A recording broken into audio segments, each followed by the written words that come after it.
বিসমিল্লাহির রহমানির রহিম। গত ১৬ জুলাই ঢাকার উত্তরার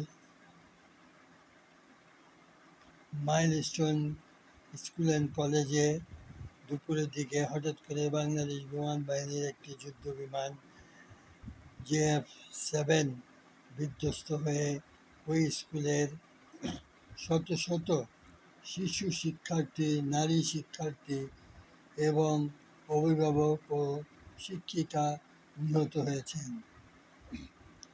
সেখানে কতজন শিক্ষার্থী নিহত হয়েছেন তা এখনো পুরোপুরি গণনা করা যায়নি, তবে সূত্র বলছে সেই বিমান বিধ্বংসে প্রায় শত শত ২ থেকে ৩ শতাধিকের উপরে ছাত্রছাত্রী, শিক্ষক এবং অভিভাবক মৃত্যুবরণ করেছেন। কিন্তু দুঃখের বিষয় হলো বাংলাদেশের ইউনূস সরকারের নির্দেশে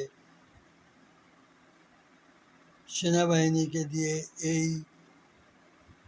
বিমান বিধ্বংসে নিহত শিক্ষার্থীদের লাশকে রাতের আধারে গুম করে ফেলার নির্দেশ দেওয়া হয়েছে এবং সেনাবাহিনী সে মতে প্রায় শত শত মৃত লাশকে অ্যাম্বুলেন্সে করে গুম করে ফেলেছে। এটা নিয়ে সারা দেশে একটি তোলপাড় সৃষ্টি হয়েছে। সারা দেশের সকল সরকারি, আধা সরকারি, বেসরকারি শিক্ষা প্রতিষ্ঠানের ছাত্রছাত্রীরা রাস্তায় নেমে এসে প্রতিবাদ জানাচ্ছেন। বিগত দুদিন ধরে সচিবালয়ে ঘেরাও করা হয়েছে। শিক্ষা উপদেষ্টা সহ বিভিন্ন উপদেষ্টাদেরকে ঘেরাও করে প্রায় ৮ থেকে ৯ ঘন্টা অবরুদ্ধ করে রাখা হয়েছে। তারা এই সরকার প্রধান জঙ্গি কুলাঙ্গার ইউনূস সরকারের পদত্যাগ দাবি করতেছে।